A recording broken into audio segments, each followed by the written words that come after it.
پاکستان نے اقلیتوں سے متعلق بھارتی وزیر خارجہ کا بیان مسترد کر دیا۔ دفتر خارجہ کے ترجمان شفقت علی خان نے کہا کہ بھارت اقلیتوں کے حقوق کا چیمپئن بننے کی پوزیشن میں نہیں ہے۔ بھارت مسلسل اقلیتوں کے حقوق کی خلاف ورزی کرتا آ رہا ہے۔ وہاں اقلیتوں کے خلاف واقعات حکومتی عناصر کی ملی بھگت سے ہوتے ہیں۔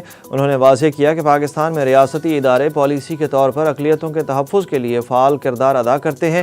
اس کے برعکس بھارت میں اقلیتوں کے خلاف اکثر واقعات حکمران جماعت کے بعض عناصر کے ایما پر یا حتیٰ کہ شمولیت کے ساتھ پیش آتے ہیں۔ شفقت علی خان نے کہا کہ دوسروں کے ہاں اقلیتوں کے حقوق کا ڈھونگ رچانے کے بجائے بھارتی حکومت کو چاہیے کہ وہ اپنی ناکامیوں کو دور کرے۔ وزیر اعظم، آرمی چیف اور تمام سٹیک ہولڈرز ایک صفحے پر ہیں۔ صوبوں کی مشاورت کے بغیر کوئی فیصلہ نہیں کیا جائے گا۔ وزیر داخلہ کا اعلان۔ محسن نقوی نے کاؤنٹر ٹیررزم کمیٹی کے اجلاس سے خطاب کرتے ہوئے کہا کہ خیبر پختونخوا اور بلوچستان کو درپیش چیلنجز کے پیش نظر ہر ممکن مدد فراہم کریں گے۔ ایف سی کی تنظیم نو کے بعد اسے نیشنل ریزرو پولیس میں تبدیل کیا جا رہا ہے۔ اجلاس میں وزارت خارجہ کے ذریعے افغان حکومت کے سامنے دہشت گردی کے مسئلے کو مزید مؤثر طریقے سے اٹھانے کا فیصلہ کیا گیا۔ وزیر اعلیٰ سندھ مراد علی شاہ نے وفاقی حکومت کے خلاف کھڑے ہونے کا عندیہ دے دیا۔ صحافیوں سے ملاقات کے دوران غیر رسمی گفتگو کرتے ہوئے مراد علی شاہ کا کہنا تھا کہ کالا باغ ڈیم کا بھی لوگ کہتے تھے کہ بن رہا ہے، اب یہی صورتحال چولستان کینال پر کی جا رہی ہے۔ ہمارے پاس وفاقی حکومت گرانے کی طاقت ہے۔ ان کا کہنا تھا کہ ارسا نے پانی کا سرٹیفکیٹ ہی غلط دیا، ایک تو پانی دریا میں ہے ہی نہیں۔ پنجاب حکومت کے مطابق اپنا حصے کا پانی چولستان کینال میں شامل کیا جائے گا۔ کیا پنجاب کے ان کسانوں اور چیف انجینئر سے پوچھا گیا ہے؟ انہوں نے کہا کہ کالا باغ ڈیم کی مہم ایک عامر نے شروع کی اور محترمہ بینظیر بھٹو نے اس کے خلاف مہم چلائی۔ گرین پاکستان انیشیٹو کے مثبت کاموں سے اختلاف نہیں، مگر ہم اپنے انداز میں بات کر رہے ہیں اور ہم کینالز کسی صورت بننے نہیں دیں گے۔ کوئٹہ میں موبائل ڈیٹا انٹرنیٹ سروس تیسرے روز بھی معطل۔ سروس جمعرات کی شام ناگزیر وجوہات کی بنیاد پر بند کی گئی۔ دوسری جانب بلوچستان کے اضلاع کچھی اور موسیٰ خیل میں امن و امان کی صورتحال کے پیش نظر شام 5 بجے سے صبح 5 بجے تک ہر قسم کی پبلک ٹرانسپورٹ اور ٹرکوں کے سفر پر پابندی عائد کر دی گئی۔ لورا لائی سے ڈیرہ غازی خان جانے والی تمام ٹریفک کو شام 6 بجے سے صبح 5 بجے تک کنگری کے مقام پر روک دیا جائے گا اور صبح 5 بجے کے بعد ہی سفر کی اجازت ہوگی۔ بعض پاکستانی زائرین کی طرف سے حرم کے احترام کو مد نظر نہیں رکھا گیا، جو قابل افسوس ہے۔ حج اور عمرہ زائرین پر لازم ہے کہ سعودی قوانین پر عمل کریں۔ چیئرمین پاکستان علماء کونسل حافظ طاہر اشرفی نے وائرل ویڈیو پر رد عمل دے دیا۔ ان کا کہنا تھا کہ خاتون کا سعودی عرب کے سلامتی کے ادارے کے نوجوان کو مارنا انتہائی افسوسناک عمل ہے۔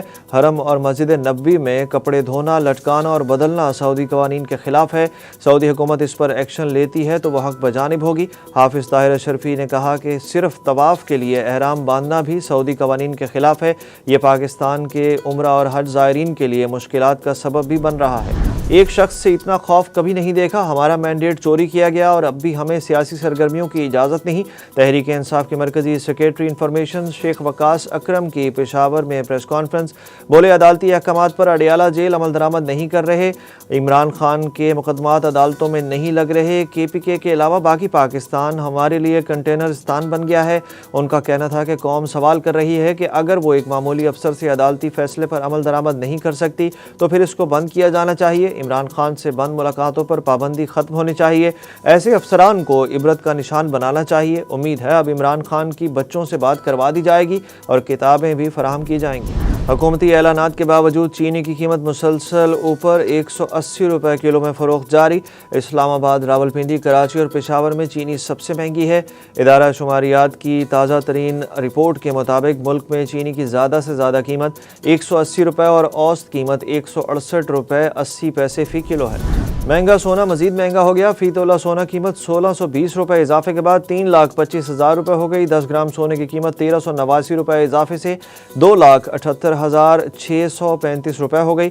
دوسری جانب عالمی بازار میں سونے کا بھاؤ $10 کے اضافے سے $3,084 فی اونس ہو گیا۔ مودی کی مسلم دشمنی عروج پر، ہندو انتہا پسند حکومت نے مسلمانوں کے لیے عید کی نماز ادا کرنا بھی مشکل بنا دیا۔ کھلی جگہوں پر نماز عید کی ادائیگی سے روک دیا گیا۔ میرٹھ پولیس کی جانب سے مسلمانوں کو دھمکی دی گئی ہے کہ اگر کسی پبلک مقام یا سڑک پر عید کی نماز ادا کی گئی تو پاسپورٹ اور ڈرائیونگ لائسنس منسوخ کر دیا جائے گا۔ کوئی بھی شخص اگر سڑک پر عید کی نماز پڑھتا ہوا پایا گیا تو اس کے خلاف FIR بھی درج کی جائے گی۔ مسلمان عید کی نماز صرف مساجد میں ادا کریں۔ امریکی جج نے صدر ڈونلڈ ٹرمپ کی انتظامیہ کی news service Voice of America کو بند کرنے کی کوششوں کو روک دیا۔ امریکی میڈیا کے مطابق اپنے حکم میں جج جیمز پال آٹکن نے براڈ کاسٹ کی بحالی کا حکم نہیں دیا، لیکن واضح طور پر ٹرمپ انتظامیہ کو 1200 سے زائد صحافیوں، انجینئرز اور دیگر عملے کو برطرف کرنے سے روک دیا ہے، جنہیں اس مہینے کے شروع میں اچانک چھٹیوں پر بھیج دیا گیا تھا۔ ون ڈے سیریز کا بھی مایوس کن آغاز۔ نیوزی لینڈ نے پہلے میچ میں پاکستان کو 73 رنز سے شکست دے دی۔ میزبان نیوزی لینڈ نے مقررہ 50 اوورز میں 9 وکٹوں کے نقصان پر 344 رنز بنائے۔ پاکستان کی پوری ٹیم 44ویں اوور میں 271 رنز بنا کر آؤٹ ہو گئی۔ کپتان محمد رضوان نے شکست کی وجہ بیان کرتے ہوئے کہا کہ ہم نے اپنی اننگز کا آغاز اچھے انداز میں کیا۔ جب آپ تعاقب کے قریب ہوتے ہیں تو دباؤ بڑھ جاتا ہے۔